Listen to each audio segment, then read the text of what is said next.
बिहार की सियासत एक ऐसा अखाड़ा है जहां हर चुनाव एक नई कहानी लिखता है। यहाँ मुद्दे बदलते हैं, चेहरे बदलते हैं, लेकिन सियासत और सत्ता का खेल हमेशा की तरह बहुत ही दिलचस्प होता है। कोई आज नहीं, देश की आजादी के से लगातार बिहार के अगर आप राज्य के स्तरीय चुनाव को देखेंगे तो वो दिल्ली तक और दिल्ली से लेकर के बिहार तक ये कम से कम राजनीति की बहुत बड़ी कड़ी है। चाहे वो आंदोलन की हो या चाहे सरकार बनने की हो, सरकार गिराने की हो, दिल्ली सरकार के समर्थन की हो या लगातार सरकारों पर आरोप प्रत्यारोप, चाहे वो मंडल कमंडल की बात कर रहे हैं, चाहे वो मैं ये बातें इसलिए कहना चाह रहा हूं कि पूरे देश में जब राम रथ यात्रा शुरू हुई तो अगर कहीं उनकी रथ यात्रा रुकी तो बिहार थी। ये बातें इसलिए मित्रों की जो मजेदार चुनाव आज क्रिएटिव बना हुआ वो है सम्राट चौधरी। खुली जीप, समर्थकों का हुजूम और नारों का शोर। मौजूदा उप मुख्यमंत्री और वित्त मंत्री सम्राट चौधरी का ये अंदाज बता रहा है कि वो सिर्फ एक उम्मीदवार नहीं बल्कि बिहार बीजेपी के नए पावर सेंटर के तौर पर उभर रहे हैं। पुराने दिग्गज नेताओं की छाया से निकलकर क्या सम्राट चौधरी बीजेपी की नई पीढ़ी के कूल नेता बन गए हैं?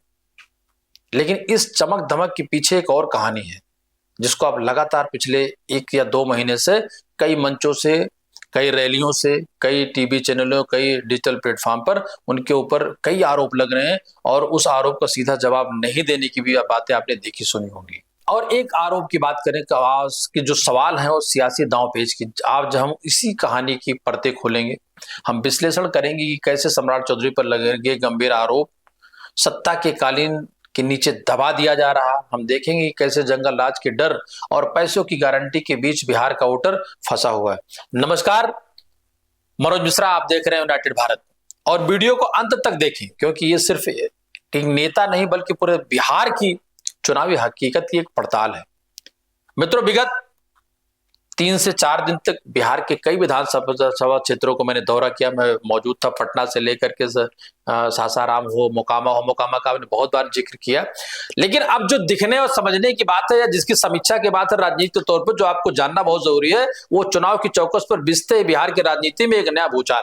जन स्वराज के प्रशांत किशोर ने एक प्रेस कॉन्फ्रेंस की और सम्राट चौधरी के अतीत के पन्नों को खंगाला ही नहीं बल्कि उसको कोर्ट के दरवाजे से लेकर राष्ट्रपति, प्रधानमंत्री, मुख्यमंत्री तक उससे शिकायतों के पत्र की कहानी भी बताई। प्रशांत किशोर ने सिर्फ जुबानी हमले नहीं किए बल्कि दस्तावेजों का हवाला देते हुए सम्राट चौधरी की उम्र, उनकी शिक्षा, एक पुराने आपराधिक मामले पर गंभीर आरोप खड़े किए। प्रशांत किशोर ने कहा 7 लोगों की हत्या के अभियुक्त राकेश कुमार उर्फ सम्राट कुमार मौर्य उर्फ सम्राट चौधरी, यानी नाम को लेकर भी आप देखिए तो 3, राकेश कुमार उर्फ सम्राट कुमार मौर्य उर्फ सम्राट चौधरी। उन्होंने आगे क्या कहा आप खुद ही सुन सकते हैं और देखिए, क्योंकि बड़ी रोमांचक और इस आरोप में जो विश्वसनीयता, एविडेंस की बात दिखती है, आपको बहुत सन्न भी करेगी और आपको लग जाएगा कि सच क्या और गलत क्या है। सुनते हैं जरा प्रशांत किशोर के आरोप।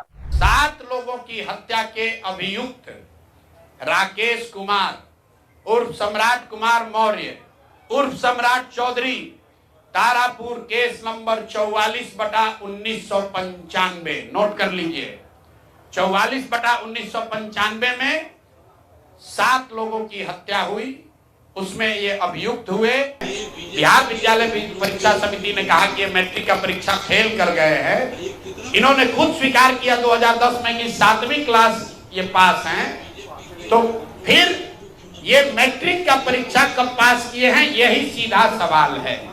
ये बहुत बड़ा लंबा फेंकते हैं, कभी मुरेठा बांध कर, कभी मुरेठा खोल के। ये आदमी इतना फर्जी है, ये मैट्रिक का परीक्षा पास ही नहीं किया।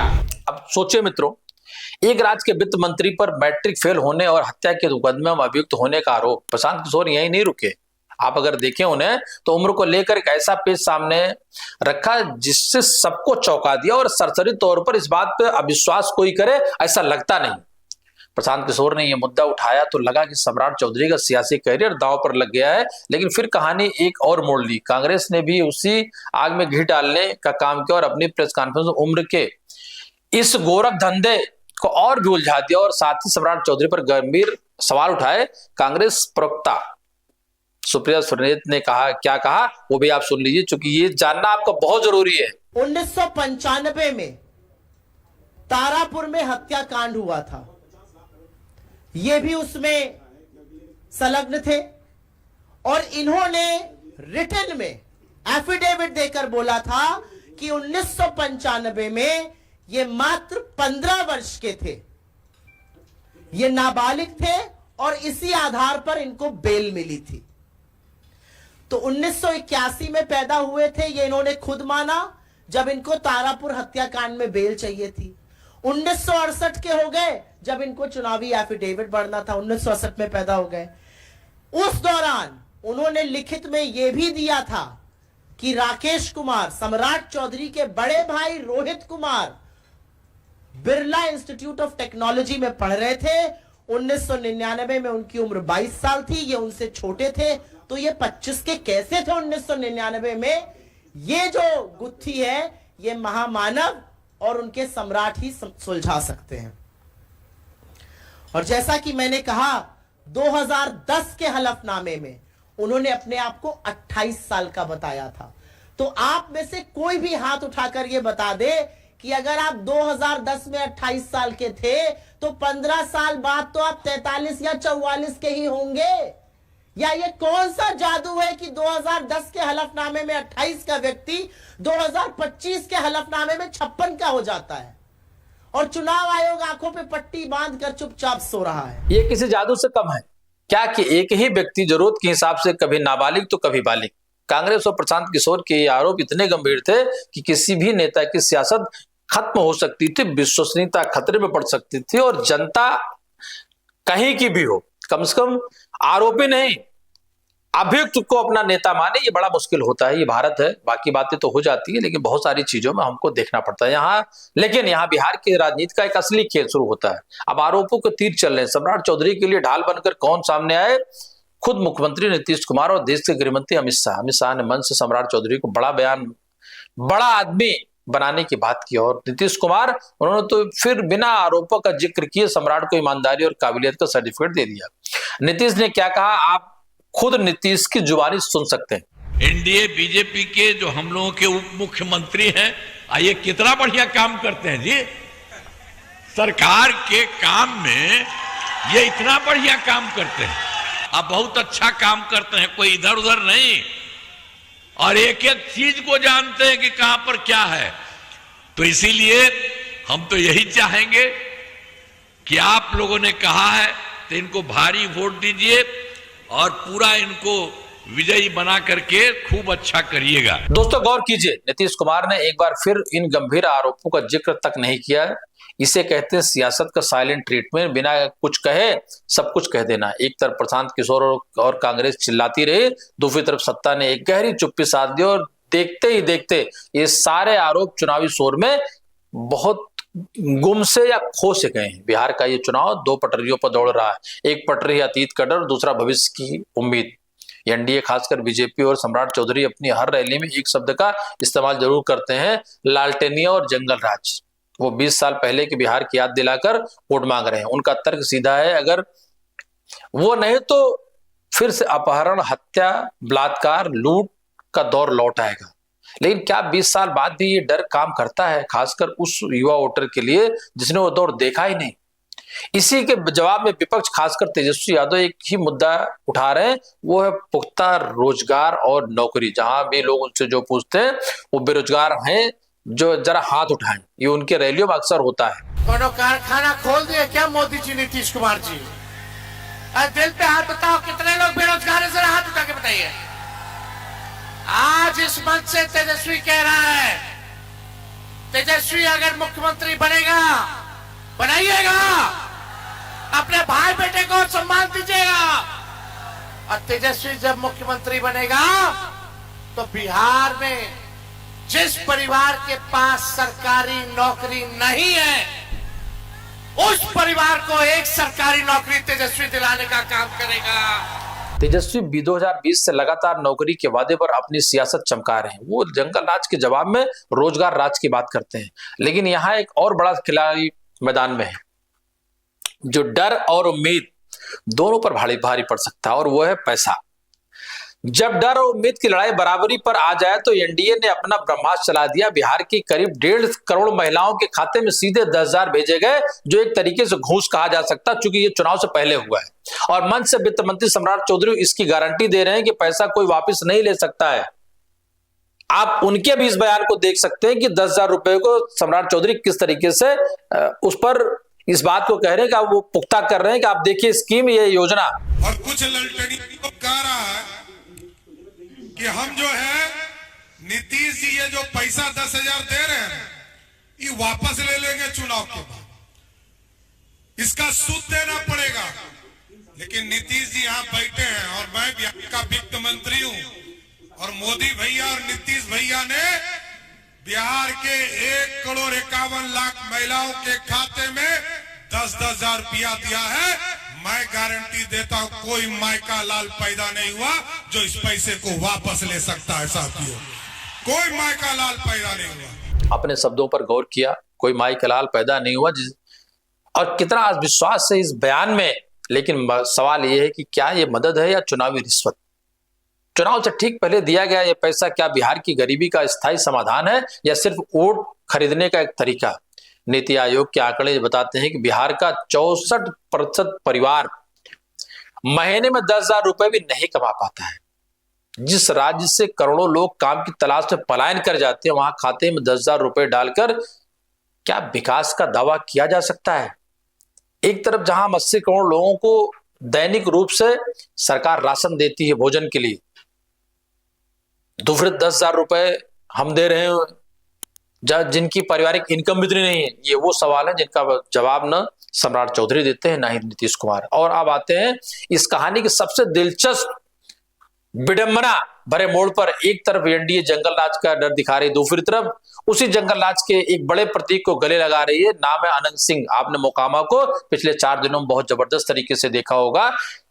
हत्या के बाद गिरफ्तारी। मोकामा में एक हत्या होती है और पुलिस के मुताबिक अनंत सिंह वहां मौजूद थे। कई दिनों की ढील के बाद उनकी सहमति से गिरफ्तारी। आप ध्यान रखिए, चूंकि प्रत्याशी वो जेडीयू के बड़े नेता लल्लन सिंह, जो प्रधानमंत्री नरेंद्र मोदी के रोड शो में रहते हैं, मौजूद दिखते हैं, उनके साथ में मोकामा जाकर अनंत सिंह का खुलकर प्रचार करते हैं और बयान क्या देते हैं कि मोकामा के हर वोटर को अनंत सिंह बनकर वोट देना है। सोचिए, जो पार्टी जंगल राज के खिलाफ वोट मांग रही है, उसी का नेता हजारों अनंत सिंह पैदा करने की अपील कर रहा है। क्या यह कानून का राज या कानून का मजाक है? क्या प्रधानमंत्री नरेंद्र मोदी अपने सहयोगी लल्लन सिंह से पूछेंगे कि वो मोकामा के हर वोटर को अनंत सिंह क्यों बनाना चाहते हैं? शायद नहीं, क्योंकि बिहार की राजनीति का सच यही है, यहां अपराधी, बाहुबली, पैसा, जाति, ये सब समीकरण जिसके द्वारा सत्ता हासिल की जाती रही है, चाहे वो आरजेडी हो, चाहे वो जेडीयू या बीजेपी। मित्रों, इन तमाम विवादों और सवालों के बावजूद सम्राट चौधरी की भावना सुनिए, उनके चेहरे पर कोई शिकन नहीं है। वो अपनी डिग्री पर बात करते हैं, न उम्र पर लगे आरोपों का जवाब देते हैं। वो बस नरेंद्र भैया और नीतीश भैया का नाम लेते हैं, लालटेनिया पर हमला करते हैं, 10,000 की गारंटी की बात करते हैं। उनका आत्मविश्वास बता रहा है कि उन्हें पता है कि जमीनी हवा किस तरफ बह रही है। उन्हें शायद लगता है कि प्रेस कॉन्फ्रेंस के आरोपों से ज्यादा असरदार बैंक खाते में गया हुआ पैसा है। उन्हें लगता है कि मीडिया में चल रही बहस से ज्यादा ताकतवर बूथ पे बैठा वो कार्यकर्ता है। तो आखिर में तस्वीर क्या बनती है?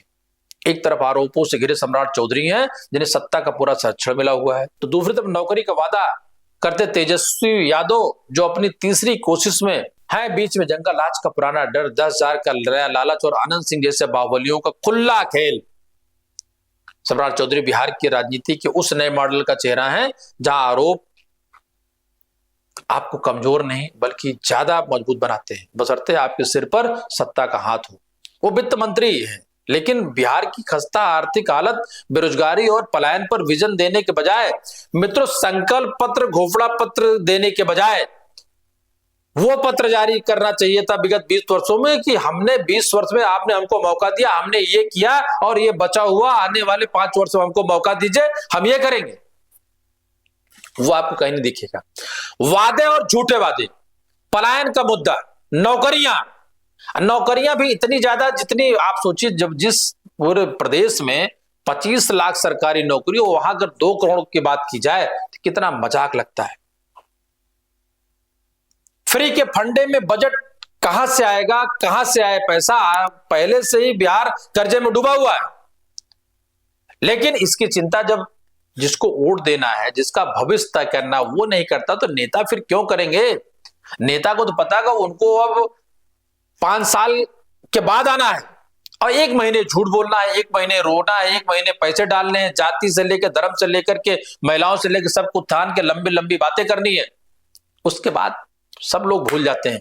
शायद इन नेताओं पर आपने देखा होगा जब घोषणा पत्र जारी हो रहा था दोनों गठबंधनों का, मैं गारंटी के तौर पर कह सकता हूं कि उस घोषणा पत्र के जारी करने वाले नेताओं को 2020 का, 2015 का, 2010 का, 2005 का घोषणा पत्र नहीं याद होगा। और याद क्यों हो? जब हम उस घोषणा पत्र पे चर्चा नहीं करते, हम पूछते नहीं, सवाल नहीं खड़ा करते हैं। हमको वोट जाति पे देना, बिरादरी पे देना है तो देते रहिए और ठगते रहिए, पलायन करते और कराते रहिए। क्या बदलेगा बिहार? जाति का सदस्य जो एक नागरिक भी है जो हिसाब मांगता है, इसका जवाब तो चुनाव के नतीजों के बाद ही मिलेगा।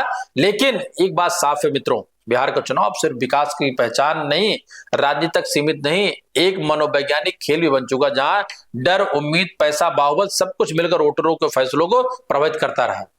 आप इस बारे में क्या सोचते हैं? क्या आरोप में किसी नेता की छवि वाकई का कोई फर्क नहीं पड़ता है? वैसे पैसे बांटकर क्या चुनाव जीता जा सकता है? लोकतंत्र क्या असली मायने यही है?